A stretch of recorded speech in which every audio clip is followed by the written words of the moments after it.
Hello, my lovely viewers. Welcoming you all in Biophilic with Pathak ma'am. We all are studying class 11th cell chapter number 8. In last lecture, we studied about ribosome. Okay? So, I want to repeat some paragraph of the last lecture. Okay?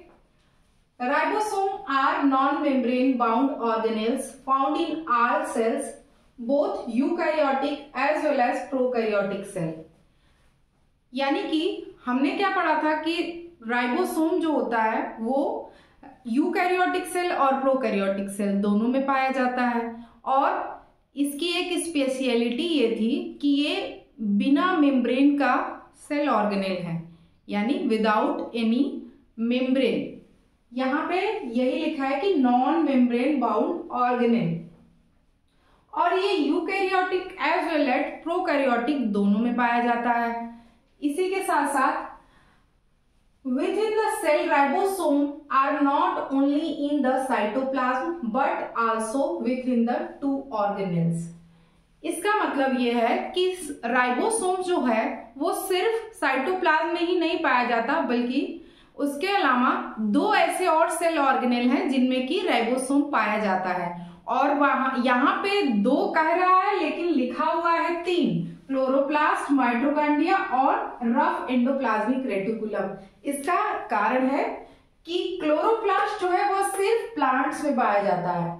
इसी के साथ साथ आपका mitochondria और rough, अगर हम plant की बात करेंगे तो उसमें आपका ये क्लोरोप्लास्ट पाया जाएगा, लेकिन एनिमल में माइटोकॉन्ड्रिया और रफ एंडोप्लाज्मिक रेटिकुलम पाया जाएगा, लेकिन क्लोरोप्लास्ट नहीं पाया जाएगा। इसीलिए यहाँ पे लिखा है कि टू ऑर्गेनेल्स। ठीक है, तो क्लोरोप्लास्ट जो कि फोटोसिंथेसिस में हेल्प करता है, ये आपका एक इंपॉर्टेंट सेल ऑर्गेनेल है। उसी के साथ माइटोकॉन्ड्रिया, जिसको हम power house of the cell कहते हैं, है ना, और rough endoplasmic reticulum. Rough endoplasmic reticulum जो है वो एंडोप्लाज्मिक रेटिकुलम का एक टाइप है। एंडोप्लाज्मिक रेटिकुलम टू टाइप्स की होती है, rough endoplasmic reticulum and smooth endoplasmic reticulum. Due to presence of ribosome on the surface of rough endoplasmic reticulum, it will be rough in nature, है ना, क्योंकि इसके सरफेस पे ribosomes लगे होते हैं। ये था हमारा लास्ट लेक्चर का। अभी हम आज का टॉपिक देखते हैं। आज के टॉपिक में क्या है कि जिस तरीके से आपने ये जाना कि राइबोसोम एक ऐसा सेल ऑर्गेनेल है जो कि नॉन मेम्ब्रेनस है, उसी तरह से हम जानेंगे कि सेंट्रियोल, इसको हम सेंट्रोसोम भी बोलते हैं, सेंट्रियोल एक ऐसा सेल ऑर्गेनेल है जो कि सिर्फ एनिमल सेल में पाया जाता है, प्लांट सेल में नहीं पाया जाता। सेम ऐसे जैसे एनिमल सेल में क्लोरोप्लास्ट नहीं पाया जाता। एनिमल सेल में क्या होता है, सेंट्रियोल। सेंट्रियोल का रोल होता है सेल डिवीजन में, है ना, सेल डिवीजन, यानी कि जब हमें सेल का ग्रोथ करना होता है, चाहे आप मियोसिस हो चाहे माइटोसिस हो, उस टाइम पे सेंट्रियोल का आपका रोल होता है। ठीक है, अब इसके बाद हम आगे बढ़ते हैं और कुछ सेल के मेजरमेंट के बारे में जानते हैं कि सबसे बड़ी सेल कौन सी होती है, सबसे छोटी सेल कौन सी होती है, ह्यूमन बॉडी में सबसे बड़ी सेल कौन सी होगी और आपके ह्यूमन बॉडी की सबसे छोटी सेल कौन सी होगी।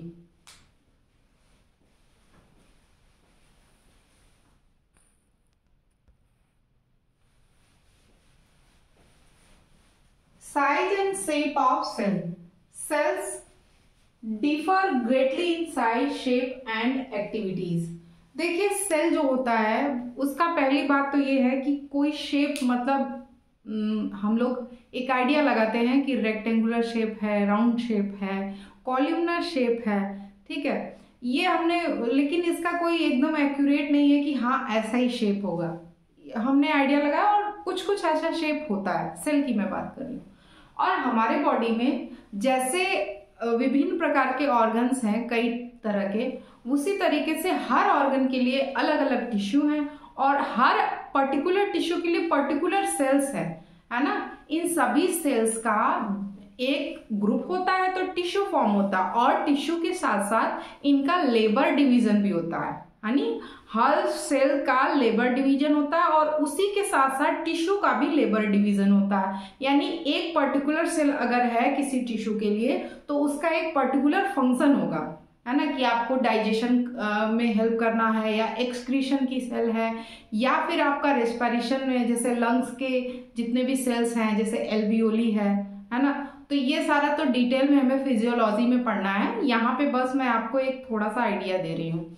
तो यहाँ पे लिखा है कि cells differ greatly in size, shape and activities, यानी कि उनका साइज भी अलग होगा, शेप भी अलग होगा, और उसी के साथ साथ उनकी एक्टिविटीज यानी कि उनका क्या फंक्शन है बॉडी में वो भी अलग अलग होते हैं। माइकोप्लाज्मा स्मॉलेस्ट सेल्स, माइकोप्लाज्मा जो है आपका अगर क्वेश्चन पूछा जाए कि सबसे छोटी सेल क्या होती है तो माइकोप्लाज्मा बोला जाता है। माइकोप्लाज्मा को आप पीपीएलओ भी कहते हैं, जिसका कि फुल फॉर्म आपको एग्जाम में पूछ सकता है। पीपीएलओ का फुल फॉर्म होता है प्लूरो न्यूमोनिया लाइक ऑर्गेनिज्म। ये आपकी वर्ल्ड की सबसे छोटी सेल है, ठीक है, जिसकी लेंथ कितनी होती है 0.3 म्यू या फिर 0.3 माइक्रोमीटर, इसको आप माइक्रोमीटर बोलते हैं, ठीक है, ये यूनिट है।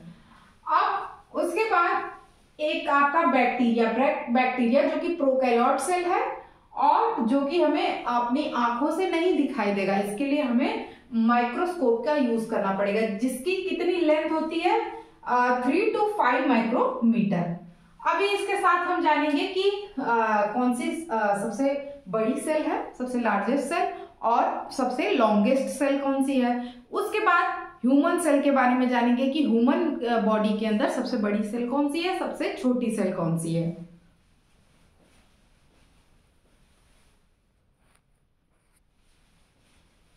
लार्जेस्ट आइसोलेटेड सिंगल सेल, यानी कि सबसे बड़ी आइसोलेटेड सिंगल सेल क्या है, एग ऑफ एन ऑस्ट्रिच। ये ऑस्ट्रिच शुतुरमुर्ग का अंडा सबसे बड़ी सेल माना जाता है ना। उसके बाद एनसीईआरटी में दिया हुआ है ह्यूमन रेड ब्लड सेल का मेजरमेंट कितना होता है 7 माइक्रोमीटर, 7.0 माइक्रोमीटर इन डायमीटर। तो ये अगर एनसीईआरटी में दिया है तो 100% इंपॉर्टेंट है ना, आपकी नीट में आ सकता है कि कितना डायमीटर होता है रेड ब्लड सेल का। उसके साथ साथ हमारी बॉडी की या फिर सबसे लॉन्गेस्ट सेल किसको बोलेंगे तो वो होता है नर्व सेल। बात करें अगर एनिमल की तो नर्व सेल जो होती है वो सबसे लंबी सेल होती है। उसी के साथ साथ आपका अगर ह्यूमन बॉडी में, ये आपको मैं एक्स्ट्रा नॉलेज बता रही हूं इंटरेस्टिंग, कि ह्यूमन बॉडी का सबसे लार्जेस्ट सेल क्या होगा तो वो होता है ओवम या फिर एग, है ना, जो कि फीमेल गैमीट सेल है। फीमेल गैमीट सेल का मतलब हुआ कि आपका जर्म सेल, जिसके थ्रू आपका फॉर्मेशन होता है गैमिटोजेनेसिस, मतलब कि मेल और फीमेल गैमीट मिलकर जब उनका फर्टिलाइजेशन कंप्लीट होता है तो जाइगोट बनता है। तो smallest cell in human body, सबसे छोटी सेल कौन सी होगी ह्यूमन बॉडी में, स्पर्म और स्पर्मेटोजोआ, यानी कि मेल गैमीट सेल। ठीक, तो ये आपका हो गया सेल के मेजरमेंट के बारे में, सबसे छोटी सेल और सबसे बड़ी सेल की नॉलेज। अब हम लोग थोड़ा सा देख लेते हैं कि कुछ सेल के शेप दिए हुए हैं उनके बारे में जान लेते हैं, क्योंकि एनसीईआरटी में है तो हमें मिस नहीं करना है, ठीक है। तो let's start about shape.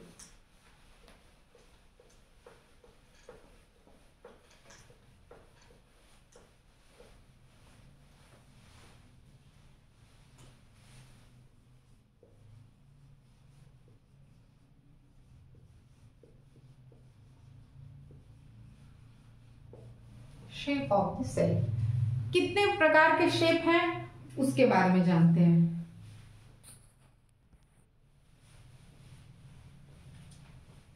Shape of the cell, the shape of the cell may vary with the function they perform.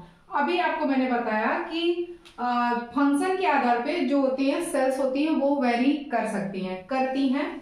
जैसे कि अगर आपका लंग्स की सेल है, एल्वियोली की सेल है, तो उसका रेस्पिरेशन का वर्क होगा, तो उस हिसाब से उसका आपका शेप जो फिक्स रहेगा वो रहेगा, ठीक है। दे मे बी डिस्क लाइक, वो डिस्क लाइक हो सकती है, जैसे कि आपका कोई डिस्क आपने देखा होगा ना, जैसे कि आप कॉनकेव शेप का, ठीक है। उसके बाद पॉलीगोनल, पॉलीगोनल और columnar, columnar means column shape. उसके बाद क्यूबॉइड यानी कि क्यूब जैसा। उसके बाद thread like, thread like means जैसे कि आपका वेब की तरह से पूरा फैला हुआ, ठीक है। और इवन इरेगुलर, थोड़ी देर पहले मैंने आपको बताया कि हमने एज्यूम किया हुआ है, पर कभी कभी सेल्स का कोई शेप और साइज फिक्स नहीं होता है, ठीक है। समटाइम वो इरेगुलर इन शेप भी होते हैं। अभी यहाँ पे एनसीईआरटी में 3-4 एग्जांपल लिए हुए हैं, जैसे कि पहला है आरबीसी। आरबीसी का बताया है शेप आपका राउंड और बाइकॉन्केव, है ना। और फिर कॉल्यूमनर इपिथेलियम सेल्स, ये आप पढ़ेंगे जब टिश्यू पढ़ेंगे, चैप्टर आप पढ़ेंगे एनिमल ऑर्गेनाइजेशन, जिसमें आप टिश्यू के बारे में पढ़ेंगे, तो यहाँ वहां पे आपको ये कॉल्यूमनर इपिथेलियम टिश्यू के बारे में आपको मिलेगा, तो वहां आप जानेंगे। इसका शेप कैसा है, लॉन्ग एंड नैरो, यानी कॉलम शेप और नीचे की तरफ नैरो हो जा रहा है, ठीक है। तीसरा है नर्व, नर्व को ही जो कि आपके अभी आपने देखा कि सबसे लंबी यानी सबसे लॉन्गेस्ट सेल है नर्व और न्यूरॉन, इसको हम न्यूरॉन भी बोलते हैं। ये हमारे नर्वस सिस्टम का यूनिट होता है, ठीक ना। और ये कैसा, जैसे यहाँ पे लिखा हो ना थ्रेड लाइक, इसका शेप होता है आपका पूरा मतलब जैसे वेब लाइक फैला होता है पूरी बॉडी में, तो उसका कैसा शेप होता है, तो आपका ब्रांच्ड शेप होता है, मतलब एक न्यूरॉन जहां खत्म होता है वही दूसरा न्यूरॉन जुड़ता है, डेंड्राइट्स जिनको बोलते हैं, और इनका ब्रांच होता है, इनका पूरा बॉडी आप देखेंगे नर्वस सिस्टम आप फिजियोलॉजी में जब पढ़ेंगे तो वहां पे एक्सॉन होता है, डेंड्राइट्स होते हैं, उन्हीं के द्वारा ये एक दूसरे से जुड़े रहते हैं और पूरे शरीर में फैले होते हैं, जिसके थ्रू क्या होता है इंफॉर्मेशंस को पहुंचाया जाता है एक स्थान से दूसरे स्थान पे, ठीक है। चौथा है आपका ट्रैकिड, ट्रैकिड जो कि इलोंगेटेड इन शेप होता है। फिर पांचवा है आपका मेसोफिल सेल्स, जो कि प्लांट में पाई जाती हैं और वो कैसी हैं, round and oval in shape होती हैं, ठीक है। अब इसके बाद हमें क्या पढ़ना है, अभी हमने शेप पढ़ लिया, आई होप अभी आपको प्रोकैरियोटिक सेल के बारे में पढ़ना है। तो प्रोकैरियोटिक सेल अब हम कुछ उसके बारे में ओवरव्यू आपको बता देते हैं। जैसे कि अगर नॉर्मली सेल की बात की जाए तो सेल दो टाइप की होती हैं, पहले तो इस आधार पे कि सेल प्रोकैरियोटिक और यूकैरियोटिक सेल, अभी हम लोगों ने कंप्लीट कर लिया एन ओवरव्यू ऑफ सेल। अब हम लोग नेक्स्ट हेडिंग प्रोकैरियोटिक सेल पढ़ेंगे। तो अभी मैं बता रही हूँ आपको कि सेल दो टाइप का होता है, एक प्रोकैरियोटिक एक यूकैरियोटिक। एक आपको लास्ट लेक्चर में मैंने इन दोनों वर्ड्स को तोड़ के बताया था, pro means primitive, karyon means nucleus, यानी इनका बेस ही होता है न्यूक्लियस के बेस पे, और न्यूक्लियस में भी न्यूक्लियर मेम्ब्रेन प्रेजेंट है या नहीं उस बेस पे इनको डिवाइड किया गया है। प्रोकैरियोटिक सेल जो होती है वो आपकी पहली ऐसी सेल है जो कि आपके इस जब एग्जिस्टेंस आया, यानी कि जब लाइफ का ओरिजिन होना शुरू हुआ, तो प्रोकैरियोटिक ही सबसे पहले आया ऐसा माना जाता है। तो वो प्रिमिटिव टाइप ऑफ सेल है, जैसे कि प्रोकैरियोट में आपका बैक्टीरिया आता है, बैक्टीरिया की सेल, इसमें ज्यादा आपके एडवांस फीचर नहीं होते हैं, आपके ज्यादा ऑर्गेनेल नहीं होते हैं, ठीक ना। और इसी के साथ साथ आपका यूकैरियोटिक सेल प्रोकैरियोटिक के बाद है, तो प्रोकैरियोटिक सेल का हम लोग उसके थियोरेटिकल नॉलेज भी लेंगे, एज वेल एज हम लोग डायग्राम भी ड्रॉ करेंगे बैक्टीरिया सेल का। और बैक्टीरिया सेल में कुछ खास चीजें जैसे कि आपकी कुछ खास स्ट्रक्चर जैसे मीजोसोम, प्लाज्मिड और आपका न्यूक्लियोइड, ये ऐसी टर्म्स हैं जो कि आपके एग्जाम में आते हैं, तो इनको हम डिटेल में इसका नॉलेज रखेंगे और आगे पढ़ेंगे, ठीक है। तो प्रोकैरियोटिक सेल आज ही स्टार्ट करें या नेक्स्ट लेक्चर में, ठीक, थोड़ा सा जान लेते हैं आज प्रोकैरियोटिक सेल में, फिर नेक्स्ट लेक्चर में हम उसका डायग्राम के साथ रीड करेंगे, ठीक है।